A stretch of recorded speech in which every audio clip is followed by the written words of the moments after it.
बिस्मिल्लाहिर्रहमानिर्रहीम। अस्सलामुअलैकुम। इलेक्ट्रोप्लेटिंग, इसमें ना दो वर्ड हैं, इलेक्ट्रो और प्लेटिंग। प्लेटिंग क्या होता है बेटा? एक मेटल के ऊपर किसी दूसरी मेटल की लेयर लगा देना। बाज़ औक़ात आप लोगों ने देखा होगा कि एक प्लेट है और वो लगता है ऐसा जैसे गोल्ड की बनी हुई है। और भाई वो प्लेट पूरी की पूरी गोल्ड की बनी हुई नहीं होती, उसके ऊपर गोल्ड की लेयर लगी होती है। अंदर से वो लोहे की प्लेट होती है, स्टील की प्लेट होती है, लेकिन उसके ऊपर एक और मेटल यानी गोल्ड की लेयर लगा दी जाती है। तो देखें अंदर स्टील एक मेटल है, उसके ऊपर एक और मेटल यानी गोल्ड की लेयर लगा दी गई है। तो बेटा ये वाला प्रोसेस क्या कहलाता है? प्लेटिंग। और बेटा किसी एक मेटल या किसी एक चीज के ऊपर किसी दूसरी मेटल की लेयर लगाने के ना मुख्तलिफ मेथड है। उनमें से एक मेथड है इलेक्ट्रोलाइटिक मेथड। जैसे अभी आप लोगों ने इलेक्ट्रोलाइसिस का प्रोसेस नहीं पढ़ा था इससे पहले, तो अगर आप इलेक्ट्रोलाइसिस का मेथड इलेक्ट्रोलाइटिक मेथड इस्तेमाल करते हुए एक मेटल के ऊपर दूसरी मेटल की लेयर लगा देते हैं, या आपकी बुक में लिखा हुआ है स्टील ऑब्जेक्ट, स्टील की जो बनी हुई चीजें होती हैं उनके ऊपर किसी और मेटल की लेयर लगा देते हैं, तो ये वाला प्रोसेस कहलाएगा इलेक्ट्रोप्लेटिंग। यानी प्लेटिंग तो कर रहे हैं लेकिन कौन से प्रोसेस को इस्तेमाल करते हैं? इलेक्ट्रोलाइटिक प्रोसेस, इलेक्ट्रोलाइसिस का जो मेथड है उसको इस्तेमाल करती है। तो बेटा इसको हम लोग कैसे डिफाइन करेंगे?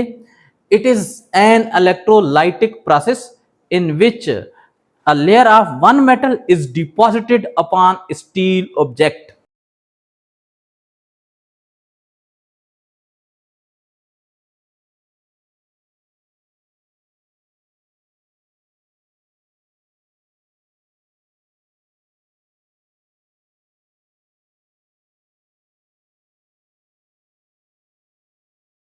अब बेटा हम लोगों ने किसी स्टील की बनी हुई चीज के ऊपर किसी और मेटल की लेयर लगानी है, तो इसके लिए हम लोगों ने कौन सा मेथड इस्तेमाल करना है?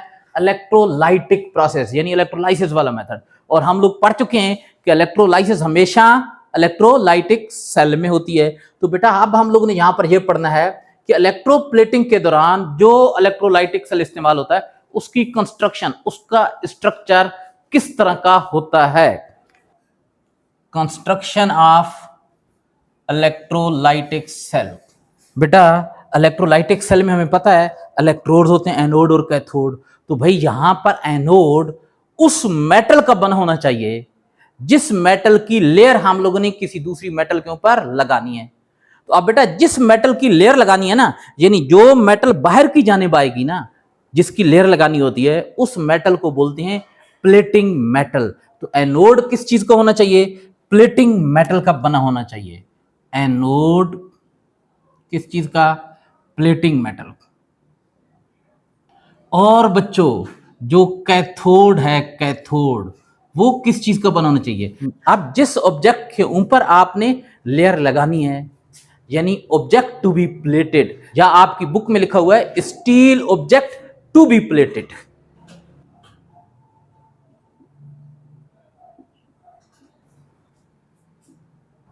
यानी स्टील का वो ऑब्जेक्ट जिसके ऊपर प्लेटिंग करनी है।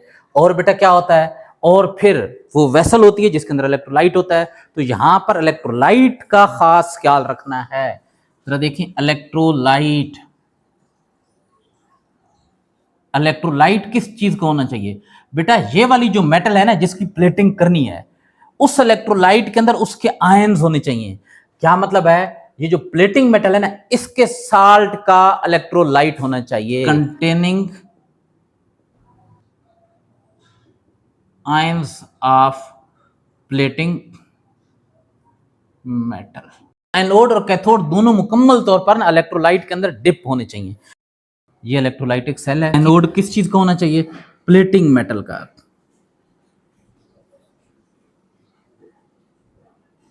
अब कैथोड किस चीज का बना होना चाहिए? वो ऑब्जेक्ट जिसके ऊपर आपने प्लेटिंग करनी है।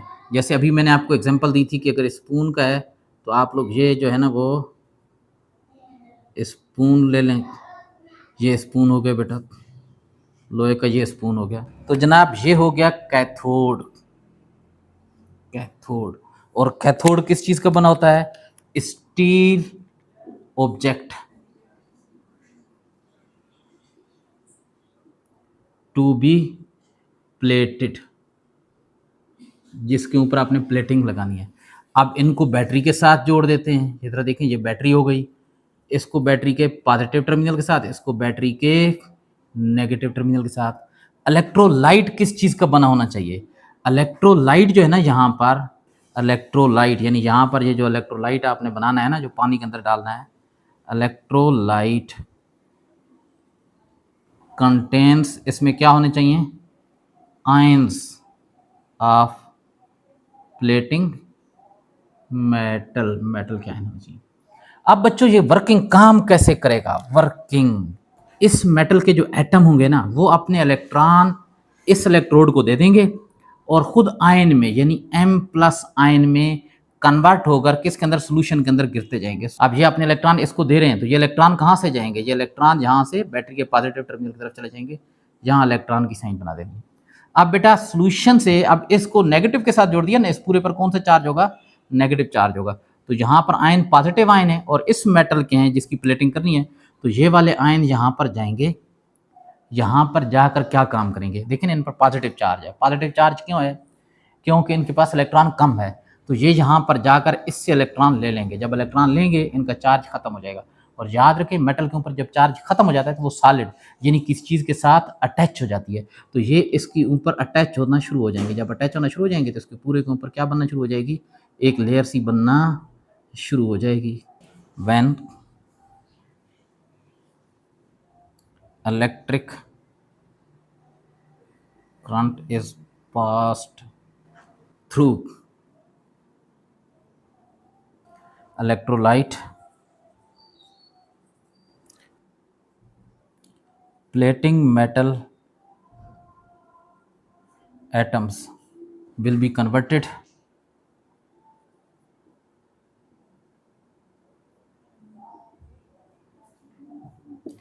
into ions।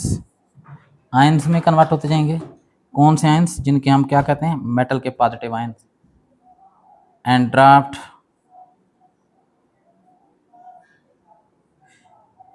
इनटू सॉल्यूशन, और सॉल्यूशन में गिरते जाएंगे। फिर क्या होगा बेटा इसके बाद? फ्रॉम सॉल्यूशन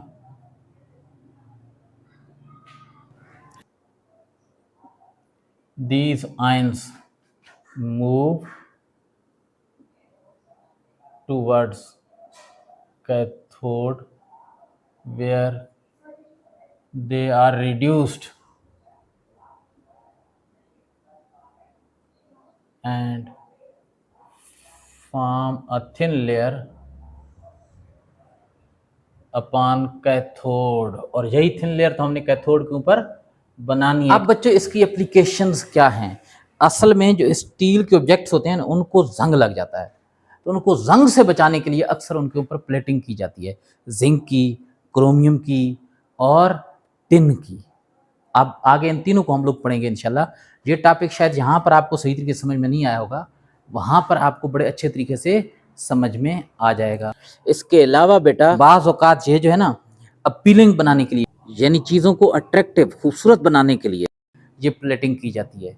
जैसे गोल्ड की प्लेटिंग कर दी जाती है बहुत सारी चीज़ों के ऊपर, या क्रोम की जो प्लेटिंग होती है ना, वो भी बड़ी अपीलिंग होती है, बड़ी खूबसूरत लगती है। In order to prevent, in order यानी इस मकसद के लिए, in order to prevent, prevent का मतलब होता है बचाना, रोकना, prevent steel objects from corrosion,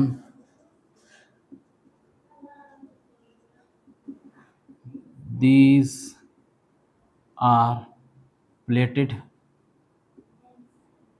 by zinc, chromium और टिन। तो बच्चों पहले हम लोगों ने पढ़नी है जिंक प्लेटिंग, फिर टिन प्लेटिंग और आखिर में क्रोमियम प्लेटिंग। जिंक प्लेटिंग क्या मतलब है? स्टील की चीज के ऊपर जिंक की लेयर लगा दे। Making a layer of zinc upon steel object is called zinc plating. ये क्यों किया जाता है बेटा? स्टील की चीजों को, स्टील का मतलब यहां पर आयरन है, लोहा है, और आप लोग जानते हैं कि लोहे को जंग लग जाता है। जो खालिस स्टील होता है ना, जो लोहे से बनाया जाता है स्टील, उसकी बात यहां पर नहीं हो रही, उसको जंग नहीं लगता। क्यों जिंक की लेयर लगाई जाती है स्टील के ऑब्जेक्ट्स के ऊपर, स्टील की बनी हुई चीजों के ऊपर? ताकि उनको जंग ना लगे।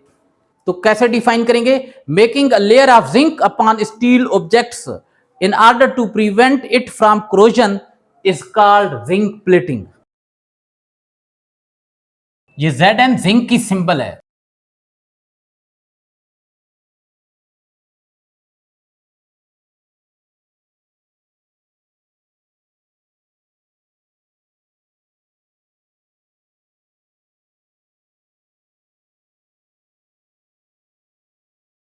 ये जिंक प्लेटिंग हम लोगों ने इलेक्ट्रोलाइसिस के मेथड से करनी है। तो इलेक्ट्रोलाइटिक सेल का कंस्ट्रक्शन हम लोगों ने पढ़ना है इस वक्त। आपको पता है इलेक्ट्रोलाइटिक सेल एक वेसल से बना होता है। तो यहां पर ये हो गई एक वेसल, और इसके अंदर अब इलेक्ट्रोलाइट होगा, वो बाद में देखते हैं कौन सा इलेक्ट्रोलाइट इस्तेमाल करना है। पहले ये देख लेते हैं कि एनोड और कैथोड कौन कौन सी चीजों के बने हुए होंगे। बेटा अब जरा देखिए ना, हम लोगों ने जिंक की प्लेटिंग करनी है, यानी प्लेटिंग मेटल जिंक है, तो इसका एनोड बना देंगे। तो यहां पर ये मैं लिखूंगा zinc anode.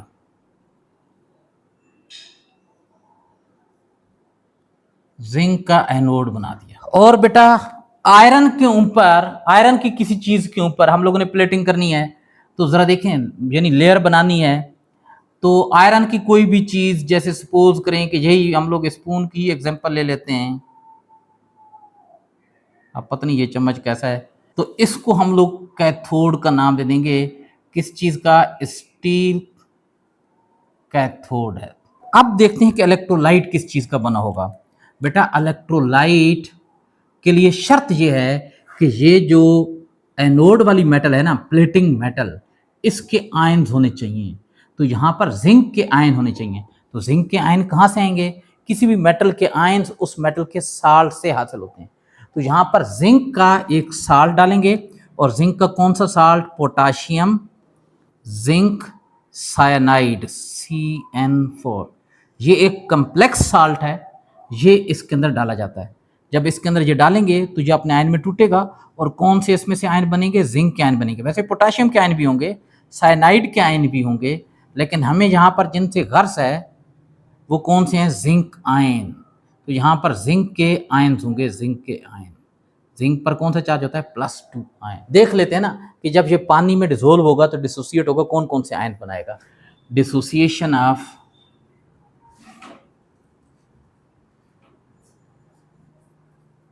Potassium zinc cyanide CN4। Potassium zinc cyanide ये कैसे डिसोसिएट होगा?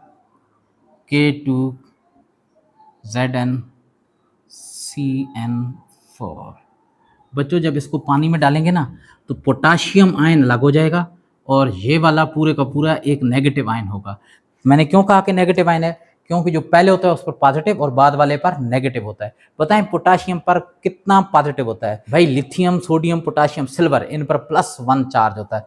तो K पर हो जाएगा +1 चार्ज। लेकिन ये तादाद में 2 हैं तो यहाँ 2 लिख देंगे। ये पूरे का पूरा साल्ट था, और आपको पता है साल्ट सॉलिड फॉर्म में होता है। लेकिन जब ये पानी में जाएगा, आयन बनेंगे, तो आयन पानी के अंदर होंगे, इसे हम लोग क्या लिखेंगे? AQ aqueous. और बच्चों ये वाला आयन बन जाएगा नेगेटिव आयन ZnCN4-2। बच्चों ये भी क्या होगा? ये भी पानी के अंदर होगा, एक्वस इसे कहेंगे, एक्वस। अब ये आगे मजीद डिसोसिएट होगा, जिंक साइनाइड आयन कहलाता है, जिंक साइनाइड CN4-2 एक्वस। ये आगे मजीद टूटेगा, जिंक आयन अलग हो जाएंगे, Zn इस पर +2 चार्ज आता है, एक्वस AQ, और CN4 पर -1 चार्ज। देखिए ना जिंक की तादाद 1 है, तो इस पर -1 चार्ज होगा, CN-1 एक्वस। लेकिन इसकी तादाद कितनी है? 4, तो यहाँ पर क्या लिख देंगे? 4। तो आप जरा देखें सोल्यूशन के अंदर कौन कौन से आयन्स होंगे। पोटाशियम आयन भी होंगे, ये आयन नहीं होंगे, ये तो आगे टूट गए ना। और कौन से? जिंक आयन होंगे, साइनाइड आयन होंगे। लेकिन हमें जो गर्ज है, हमने जो यहाँ पर समझना है, वो जिंक आयन को समझना है।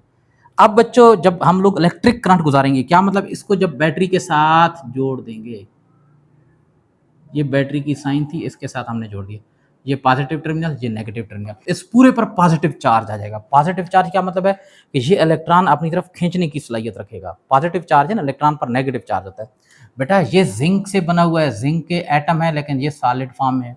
अब बच्चों रिएक्शन क्या होगा, ये जिंक जिन एटम से बना हुआ है ना, जिंक के जो एटम हैं, वो एटम क्या काम करेंगे, अपने इलेक्ट्रॉन देकर किस चीज को, इस इलेक्ट्रोड को अपने दो दो इलेक्ट्रॉन देकर आयन में कन्वर्ट हो जाएंगे। जरा देखें ना, एनोड पर जो रिएक्शन होगा मैं यहां पर लिख रहा हूं, एट एनोड। एनोड पर क्या रिएक्शन होगा, जिंक जो मेटल थी और सॉलिड फॉर्म में थी, इसके एटम यहाँ पर जिंक आयन में कन्वर्ट होते जाएंगे, और आयन फिर सॉलिड फॉर्म में नहीं होते, पानी के अंदर गिरते जाएंगे, यहाँ से पानी के अंदर गिरते जाएंगे।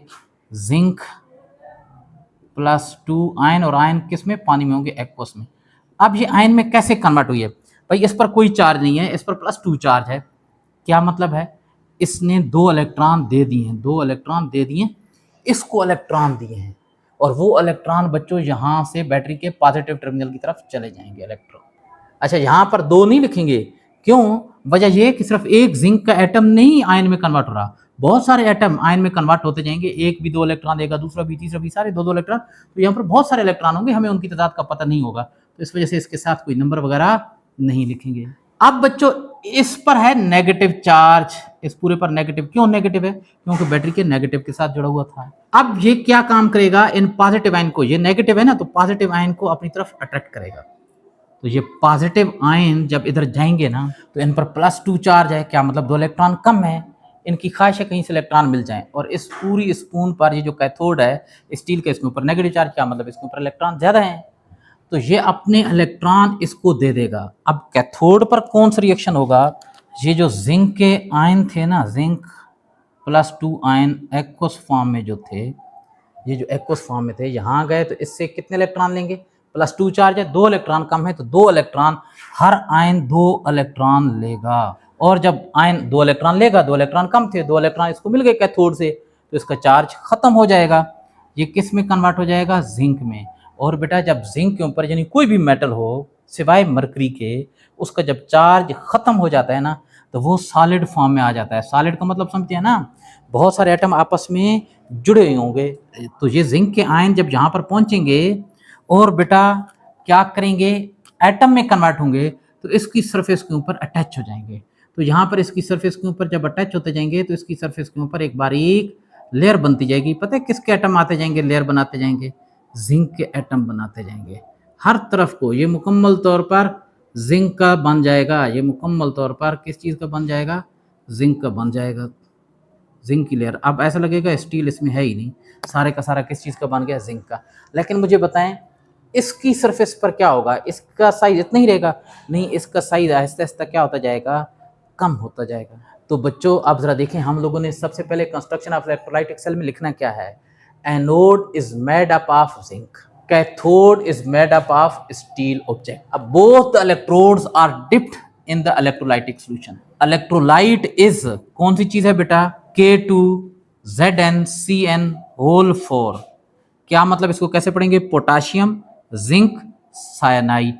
और इसके अंदर बेटा एक और चीज भी इसके अंदर थोड़ी सी डाल जाती है, सोडियम NaCN, सोडियम साइनाइड का सॉल्यूशन भी डाला जाता है। सोडियम साइनाइड के यहाँ पर काम क्या है ये आपको पता होना चाहिए, ये बहुत ज्यादा क्वेश्चन पूछे जाते हैं, इस तरह के जो रीजन होते हैं कि जब हम लोग जिंक प्लेटिंग करते हैं तो वहां पर NaCN सोडियम साइनाइड क्यों डालते हैं भाई, सोडियम साइनाइड इस वजह से डालते हैं कि sodium cyanide potassium zinc cyanide को हाइड्रोलाइज होने से रोकता है, इसकी हाइड्रोलाइसिस को रोकता है। अब वर्किंग कैसे लिखेंगे, on passing electric current through the electrolyte, zinc anode leave the zinc ion into the electrolytic solution. These ions move toward the steel cathode where they are reduced। देखें ना इनका +2 चार्ज खत्म हो रहा है, ये इलेक्ट्रॉन गेन कर रहे हैं, तो ये क्या हो जाएंगे, reduced into zinc atom that make a thin layer upon the steel cathode या steel object। बच्चों यहाँ पर एक बात का बड़ा ख्याल रखना होता है, इंडस्ट्री में जब इसके अंदर ये सॉल्यूशन डालेंगे तो यहाँ पर पोटाशियम आयन भी होंगे, जरा देखें पोटाशियम आयन भी होंगे, साइनाइड आयन भी होंगे, और जिंक आयन भी होंगे। जिंक आयन तो यहाँ पर इस्तेमाल होते जाएंगे, लेकिन जब ये सारा प्रोसेस हो जाएगा उसके बाद बच्चों जिंक आयन तो इस्तेमाल हो गए, लेकिन अब जब ये सारा प्रोसेस खत्म हो जाएगा तो ये जो लिक्विड बच जाएगा ना, सोल्यूशन बच जाएगा, उसके अंदर पोटेशियम आयन भी होंगे, साइनाइड आयन भी होंगे। अब इंडस्ट्री वाले इसको क्या करते हैं, इंडस्ट्री वाले अक्सर हर इंडस्ट्री के पास एक नाला सा गुजर रहा होता है, उस नाले में फेंक देते हैं। वो नाले का पानी फिर किसी नदी या दरिया में जा गिरता है। भाई पोटाशियम आयन की तो फिर भी खैर है, नुकसानदेह वो भी हैं, लेकिन फिर भी खैर है। साइनाइड आयन बहुत ज़्यादा जहरीले होते हैं, तो अगर ये स्ट्रीम या रिवर में चले जाएंगे तो उस पानी को जहरीला कर देंगे, और वहाँ पर जो फिशेज़ हैं या दूसरे जो एनिमल्स हैं वो मरना शुरू हो जाएंगे। बच्चों ये थी जिंक प्लेटिंग, और ये रहे इसके नोट्स।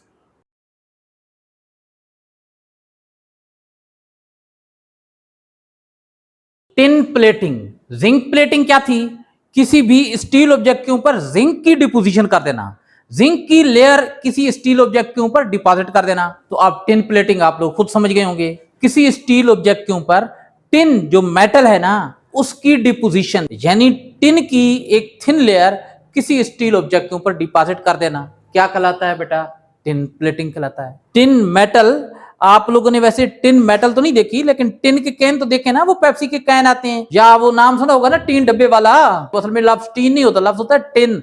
टिन एक मेटल है, और टिन की सिंबल जो है ना, टिन की जो सिंबल है वो SN। क्यों SN है, क्योंकि इसका जो लैटिन नेम है ना वो स्टेनम है, स्टेनम। तो टिन प्लेटिंग को कैसे डिफाइन करेंगे, it is a process in which a thin layer of tin is deposited upon steel object।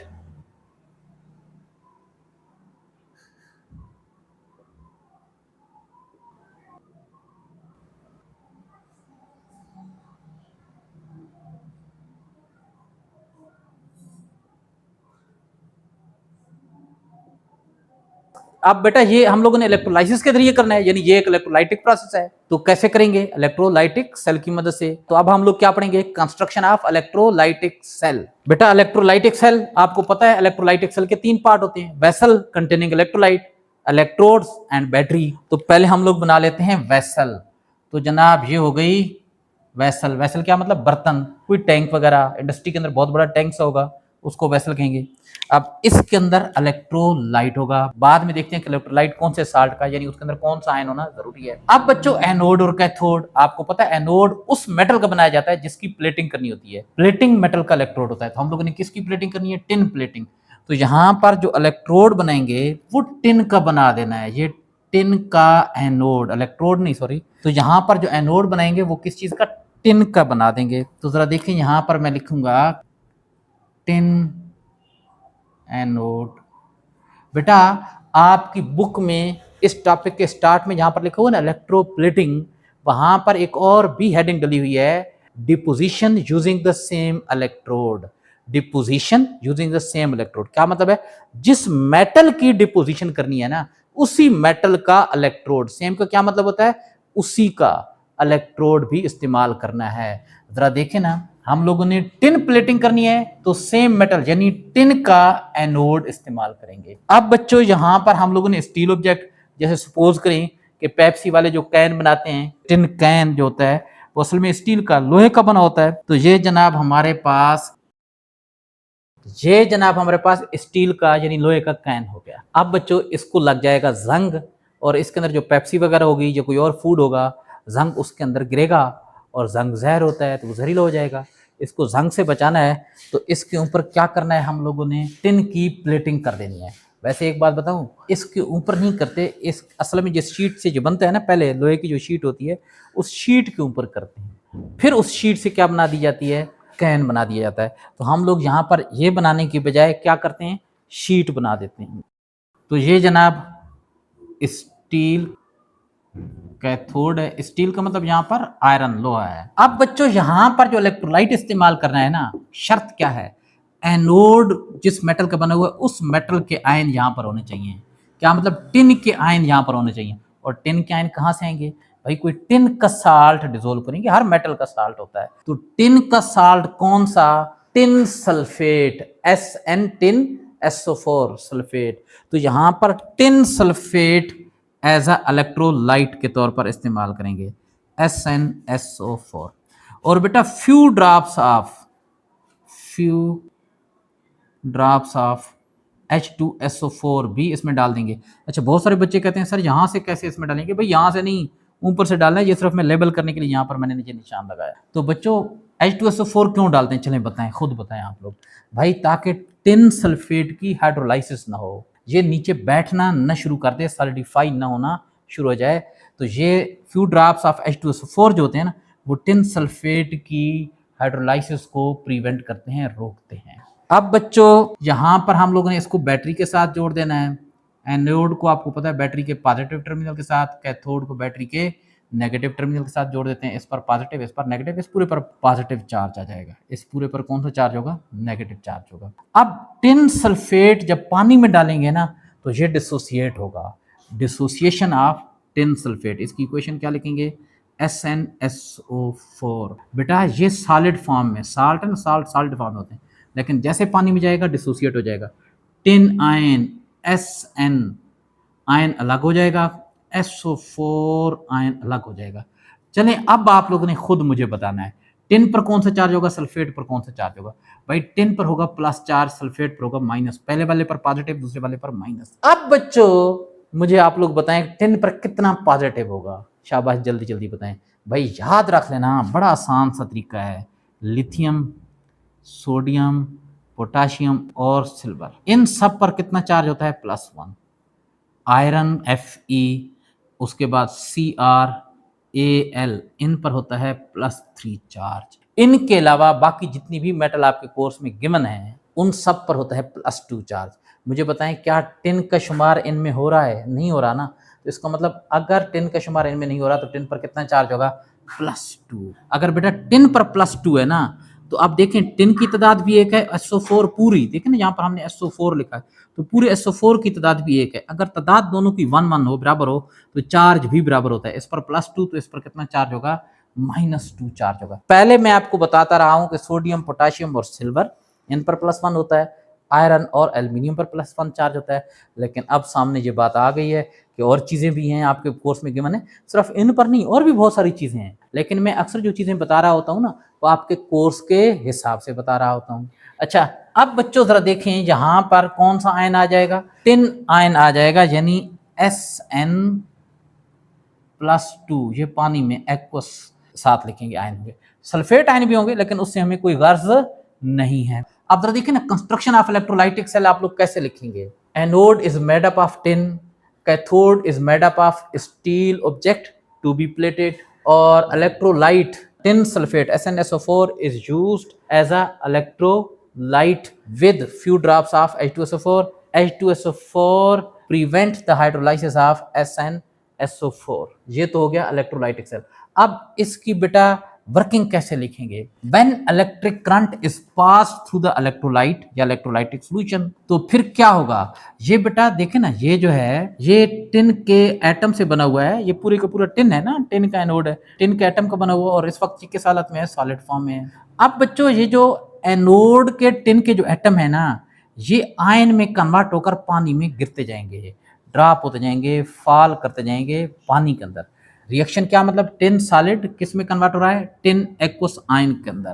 तो ये रिएक्शन हो रहा है टिन सॉलिड किस में? टिन +2, और ये आयन किस के अंदर है? एक्वस के अंदर आ रहे हैं, एक्वस पानी के अंदर आ रहे हैं। बच्चों इसके ऊपर कोई चार्ज नहीं है, इस पर +2 चार्ज है। बताएं चार्ज कैसे आता है? प्लस चार्ज कैसे आता है? इलेक्ट्रॉन देने से। तो +2 चार्ज है, क्या मतलब? इसने 2 इलेक्ट्रॉन दिए हैं। जब कोई चीज इलेक्ट्रॉन देती है तो हम एरो के बाद लिखते हैं, प्रोडक्ट वाली साइड पर लिखते हैं। तो 2 इलेक्ट्रॉन दिए हैं तो यहाँ पर 2 इलेक्ट्रॉन लिख देंगे, plus tin ion aqueous form में। तो इस टिन के ये जो टिन सॉलिड था, इसने में 2 इलेक्ट्रॉन दिए किसको हैं? भाई ये इस इलेक्ट्रोड को दिए हैं ना, यानी ये एटम थे और ये जो पीछे एटम रह गए थे, पीछे जो इलेक्ट्रोड रह गया था उसको अपने इलेक्ट्रॉन देता था। वो इलेक्ट्रॉन फिर यहाँ से इधर चले जाते थे, इलेक्ट्रॉन इस साइड पर जाते थे, यहाँ से इधर बैटरी के अंदर गए, बैटरी से गुजर कर ये वाले इलेक्ट्रॉन फिर कहाँ चले आते थे? यहाँ पर इस तरफ को चले आते थे। इस वजह से इस पर इलेक्ट्रॉन आ गए ना, इलेक्ट्रॉन ज्यादा हैं इस साइड पर, तभी नेगेटिव चार्ज है। नेगेटिव चार्ज क्या मतलब? इलेक्ट्रॉन ज्यादा है। अब बच्चों इस पर नेगेटिव चार्ज है, ये क्या करेगा? पानी के अंदर से टिन आयन को अट्रैक्ट करेगा। टिन आयन यहाँ पर आएंगे, टिन आयन पर कौन सा चार्ज है, +2। +2 चार्ज का मतलब 2 इलेक्ट्रॉन कम है। इस पर नेगेटिव चार्ज का मतलब इलेक्ट्रॉन ज्यादा है। तो जिस चीज पर इलेक्ट्रॉन कम होते हैं उसकी ख्वाहिश ये होती है कि उसको इलेक्ट्रॉन मिल जाए, जितने कम है उतने मिल जाएं ताकि वो न्यूट्रल हो सके, उसका चार्ज खत्म हो सके। और जिस चीज पर इलेक्ट्रॉन ज्यादा होते हैं ना, उसकी ख्वाहिश ये होती है कि कोई चीज इलेक्ट्रॉन ले ले। तो बेटा ये इलेक्ट्रॉन लेना चाहता है, ये इलेक्ट्रॉन देना चाहता है। ये जैसे इसकी सरफेस के साथ जाकर अटैच करेगा ना, उसकी सरफेस के साथ जाकर टकराएगा, तो ये 2 इलेक्ट्रॉन इसको दे देगा। क्या हो जाएगा तो देखें, जब टिन, ये रिएक्शन कहाँ पर होगा, कैथोड पर। ये कैथोड है ना, और ये वाला रिएक्शन कहाँ पर हुआ था, एनोड पर।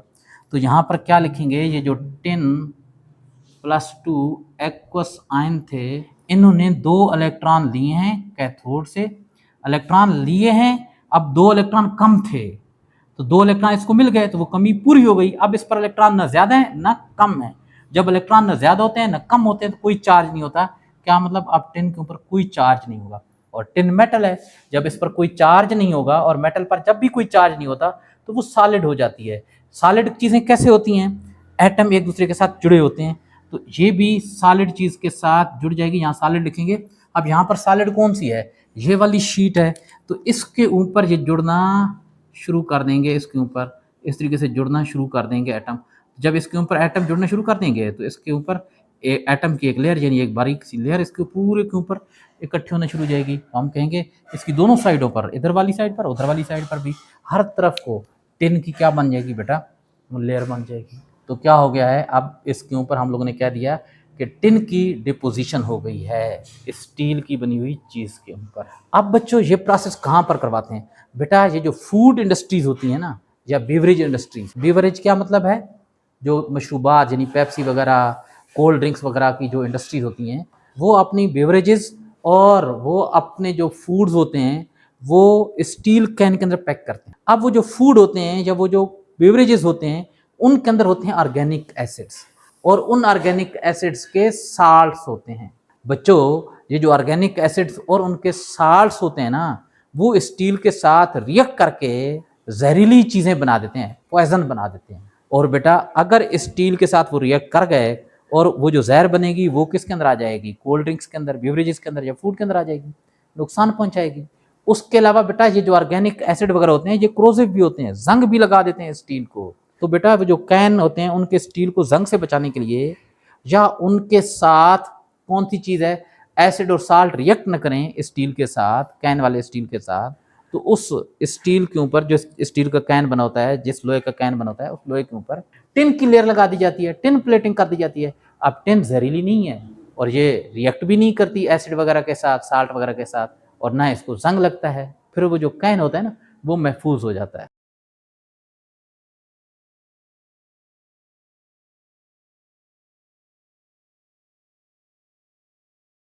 क्रोमियम प्लेटिंग, यानी स्टील की जो बनी हुई चीजें होती हैं उनके ऊपर क्रोमियम की लेयर लगा देना। बेटा ये क्रोमियम प्लेटिंग जो होती है ना, वो अक्सर ऑटोमोबाइल्स जो पार्ट्स होते हैं ना, गाड़ियों के जो पार्ट्स होते हैं उनके ऊपर की जाती है। कभी आप लोग वो रिव्यू देखे ना, ये जो ऑटो सेलर होते हैं, गाड़ियां बेचने वाले जो लोग होते हैं, वो गाड़ियों की यूट्यूब पर जो है ना वीडियो बनाते हैं सेल करने के लिए, उसका रिव्यू कर रहे होते हैं। तो आप देखेंगे वो पूरी की पूरी बता रहे होते हैं कि भाई ये जो इसकी ग्रिल है वो क्रोम की बनी हुई है, ये साइड पर पूरी की पूरी एक पट्टी जा रही है क्रोम की। अच्छा, अंदर जो पार्ट्स होते हैं उनके ऊपर भी क्रोमियम की लेयर लगी होती है।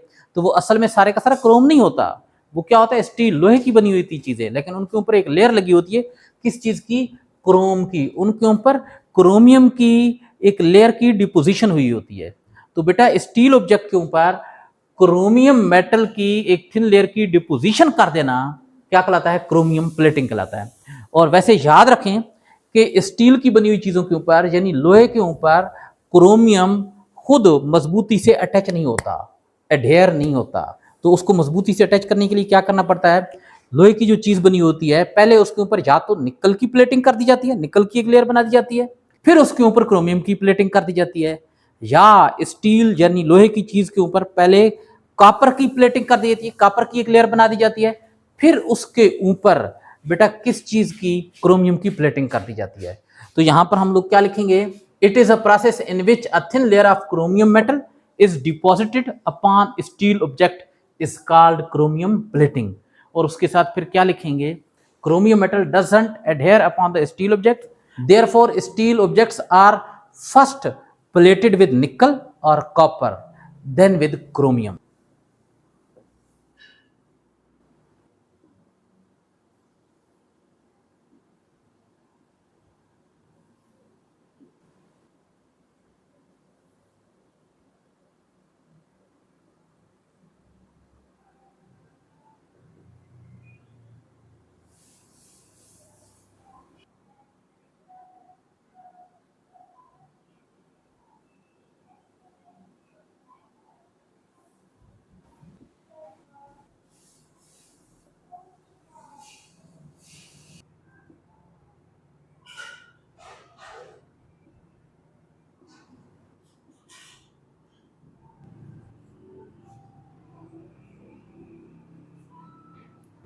With Ni, निकल, इसको नाई नहीं पढ़ते रहना। और कापर, Cu कापर है।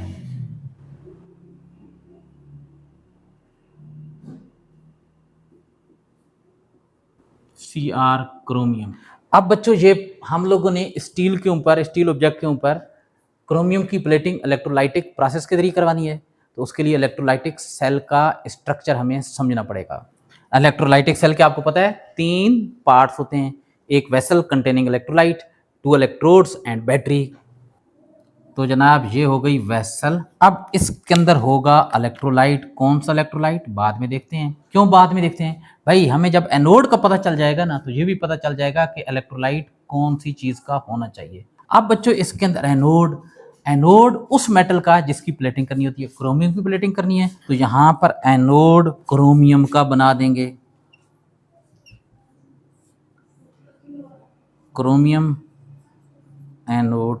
कैथोड वो जो स्टील का ऑब्जेक्ट होगा जिसके ऊपर पहले से निकल या कॉपर की प्लेटिंग कर चुके होंगे, कोई भी गाड़ी का पार्ट्स वगैरह, जैसे यहाँ पर ज़रा देख लें कि ये कोई हमारे पास एक रिंग वगैरह है, कोई भी चीज़ है, तो ये हो गया स्टील कैथोड। बच्चों अब हम लोगों ने इनको बैटरी के साथ जोड़ना है, लेकिन पहले देख लेते हैं कि यहाँ पर इलेक्ट्रोलाइट कौन सी चीज़ का होना चाहिए। भाई इलेक्ट्रोलाइट किस चीज़ का होना चाहिए, उसके अंदर कौन से आयन होने चाहिए। जिस मेटल का एनोड है ना उसके आयन होने चाहिए, उसी का साल्ट इस्तेमाल करेंगे। अच्छा, अब यहाँ पर जो हम लोग साल्ट इस्तेमाल करेंगे वो है क्रोमियम सल्फेट। लेकिन याद रखें, याद रखें और याद रखें बच्चों, क्रोमियम का सिर्फ एक ये साल्ट नहीं, लेकिन इससे पहले भी जो हम लोगों ने साल्ट इस्तेमाल किया ना मुख्तलिफ मेटल के, जैसे टिन के लिए टिन सल्फेट इस्तेमाल किया, जिंक के लिए पोटाशियम जिंक साइनाइड इस्तेमाल किया, तो बेटा जिंक का सिर्फ एक वो साल्ट नहीं है, जिंक के और भी बहुत सारे साल्ट हैं। टिन का सिर्फ टिन सल्फेट नहीं है, टिन क्लोराइड भी है, टिन नाइट्रेट भी है, टिन कार्बोनेट भी है, बहुत सारे हैं। इसी तरीके से क्रोमियम सल्फेट भी है, क्रोमियम क्लोराइड भी है, क्रोमियम नाइट्रेट भी है, बहुत सारे साल्ट हैं, क्रोमियम कार्बोनेट्स भी है। लेकिन हम लोगों ने वो साल्ट इस्तेमाल करना होता है, पहली शर्त तो ये है ना कि उसके अंदर उस मेटल के आयन होने चाहिए, उस मेटल का साल्ट होना चाहिए। दूसरी शर्त यह है कि वो पानी के अंदर जाकर डिसोसिएट भी हो, यानी पानी के अंदर डिजोल्व भी हो। बहुत सारे ऐसे साल्ट होते हैं जो पानी में डिजोल्व नहीं होते, जब डिजोल्व नहीं होंगे तो डिसोसिएट यानी आयन में कन्वर्ट नहीं होंगे, आयन में कन्वर्ट नहीं होंगे तो इस सोल्यूशन में से फिर इलेक्ट्रिसिटी पास नहीं हो सकेगी, इलेक्ट्रिसिटी पास नहीं हो सकेगी तो प्लेटिंग नहीं होगी, यानी इलेक्ट्रोलाइसिस का प्रोसेस नहीं होगा। यहाँ पर हम लोगों ने क्रोमियम सल्फेट Cr2SO4 होल 3, तो अब इसके अंदर यहाँ पर आयन कौन से बनेंगे, इसकी डिसोसिएशन से पता चलेगा। Cr2SO4 whole 3। बच्चों कौन सा आयन बनेंगे, पहले Cr, दूसरा SO4। अब बताएं इस पर कौन सा चार्ज होगा, इस पर कौन सा चार्ज होगा। भाई फर्स्ट वाले आयन पर हमेशा पॉजिटिव, सेकंड वाले पर नेगेटिव। अब कितना पॉजिटिव कितना नेगेटिव, बड़ा आसान सा है। इसके साथ ये जो नंबर लिखा हुआ है ये इसका चार्ज, इसके साथ जो नंबर लिखा हुआ है इसका चार्ज। अब बेटा बैलेंस भी करना है, इसकी तादाद 2 है तो शुरू में 2 लिख देंगे, इसकी तादाद 3 है शुरू में 3 लिख देंगे। तो जनाब ये होगी इसकी डिसोसिएशन, और डिसोसिएशन से पता चल रहा है एक तो क्रोमियम आयन और दूसरा सल्फेट आयन बनेंगे। हमें यहाँ पर जिस आयन से गर्ज है ना वो है क्रोमियम आयन। कौन सा, Cr+3 आयन, एक नहीं बहुत सारे क्रोमियम आयन होंगे। अब बच्चों इन इलेक्ट्रोड्स को यानी एनोड और कैथोड को बैटरी के साथ जोड़ देते हैं। ये बड़ी वाली लाइन बैटरी का पॉजिटिव टर्मिनल, छोटी वाली लाइन बैटरी का नेगेटिव टर्मिनल। इस पूरे पर पॉजिटिव चार्ज होगा, इस पूरे पर कौन सा चार्ज होगा, नेगेटिव चार्ज होगा। इसका पॉजिटिव चार्ज यहाँ बना देते हैं। अब बच्चों ये क्रोमियम के एटम से बना हुआ है, ये सॉलिड है, क्रोमियम के एटम सॉलिड फॉर्म में एक दूसरे के साथ जुड़े हुए हैं। लेकिन यहाँ पर हो गया क्या, क्रोमियम के ये एटम क्रोमियम के आयन में कन्वर्ट होकर, जब आयन में कन्वर्ट होंगे तो पानी के अंदर एक्वस फॉर्म में आते जाएंगे, एक्वस फॉर्म में। क्या मतलब है, ये एनोड है, देखिए ना, क्रोमियम एनोड। एनोड पर कौन सा रिएक्शन होगा, क्रोमियम सॉलिड क्रोमियम +3 एक्वस में कन्वर्ट होता जाएगा। क्रोमियम सॉलिड CrS बेटा किस में, Cr+3, और ये पानी में आता जाएगा, एक्वस। अब बच्चों इस पर चार्ज कैसे आया, पॉजिटिव चार्ज कैसे आता है, इलेक्ट्रॉन देने से। कितने इलेक्ट्रॉन दिए होंगे, शाबाश बताएं। +3 चार्ज है तो 3 इलेक्ट्रॉन, यहाँ 3 इलेक्ट्रॉन। इलेक्ट्रॉन जब भी कोई चीज देती है ना तो हम एरो के बाद लिखते हैं, और अगर कोई चीज इलेक्ट्रॉन गेन करती है ना, हासिल करती है, तो हम एरो से पहले लिखते हैं। तो बच्चों अब इस क्रोमियम के, ये जो क्रोमियम सॉलिड था ना, क्रोमियम सॉलिड, इसने 3 इलेक्ट्रॉन दिए हैं। बताएं वो इलेक्ट्रॉन किसको दिए, वो इलेक्ट्रॉन कहाँ चले गए, हवा में चले गए? नहीं बेटा, वो इलेक्ट्रॉन जहां से बैटरी का पॉजिटिव टर्मिनल था ना, ये इलेक्ट्रॉन का संक के तौर पर इस्तेमाल करता है। संक, संक क्या मतलब, जिसके अंदर सारी चीजें गायब हो रही हैं, उसके अंदर दाखिल हो रही हैं, तो ये इलेक्ट्रॉन को अपनी तरफ खींचता जाएगा। यहाँ पर 3 इलेक्ट्रॉन लिखेंगे, सिर्फ इलेक्ट्रॉन, सिर्फ इलेक्ट्रॉन। क्रोमियम का सिर्फ एक एटम इसको इलेक्ट्रॉन नहीं दे रहा, बहुत सारे क्रोमियम के एटम इलेक्ट्रॉन देकर आयन में कन्वर्ट होकर यहाँ पर बहुत सारे आयन बनते जा रहे हैं। अब बच्चों ये वाले आयन क्या यहीं पर इकट्ठे होते रहेंगे? नहीं, इस पर नेगेटिव चार्ज है तो ये इन आयन को अपनी तरफ अट्रैक्ट करेगा, खींचेगा। अब क्यों खींच रहा है, क्योंकि अपोजिट चार्ज अट्रैक्ट करते हैं। ये नेगेटिव है, इस पर कौन सा चार्ज है, पॉजिटिव है, तो ये इसे क्या करेगा, अट्रैक्ट करेगा। ये जब उस पर जाएंगे, इस पर देखें ना +3 चार्ज, +3 क्या मतलब, 3 इलेक्ट्रॉन कम है। इसकी ख्वाहिश है कि इसको 3 इलेक्ट्रॉन मिल जाएं। जब इसको 3 इलेक्ट्रॉन मिल जाएंगे तो इसकी 3 इलेक्ट्रॉन की कमी पूरी हो जाएगी। फिर उसके बाद ना इलेक्ट्रॉन ज्यादा ना इलेक्ट्रॉन कम, न ज्यादा न कम, हर चीज मीजान में। अब ये देखें +3, अब इसको यहां से 3 इलेक्ट्रॉन मिलेंगे, ये इसको 3 इलेक्ट्रॉन देगा, लेकिन किस वक्त, ये यहीं पर रहेगा तो उस वक्त नहीं, ये जब इसकी सरफेस के ऊपर आकर अटैच होगा उस वक्त 3 इलेक्ट्रॉन लेगा। तो रिएक्शन क्या लिखेंगे जरा देखें, यहां पर है क्रोमियम एक्वस, तो यहां पर लिखेंगे Cr एक्वस, +3 चार्ज है, 3 इलेक्ट्रॉन ले रहा है, इलेक्ट्रॉन गेन कर रहा है, इलेक्ट्रॉन गेन कर रहा है तो एरो से पहले यानी रिएक्टेंट साइड पर 3 इलेक्ट्रॉन। अब बेटा जब इलेक्ट्रॉन ले लेगा इसका चार्ज खत्म हो जाएगा। मेटल है, मेटल का जब चार्ज खत्म हो जाता है तो ये सॉलिड फॉर्म में आ जाती है। और आपको पता है सॉलिड के एटम अलग अलग नहीं, दूसरी चीज के साथ अटैच होकर, अगर एटम अलग अलग रहेंगे तो फिर तो वो गैसियस फॉर्म में होंगे। तो जनाब ये इस सॉलिड के ऊपर, ये जो स्टील वाले कैथोड था, इसके ऊपर क्या होते जाएंगे, डिपॉजिट होते जाएंगे, इस पूरे के ऊपर इकट्ठे होते जाएंगे।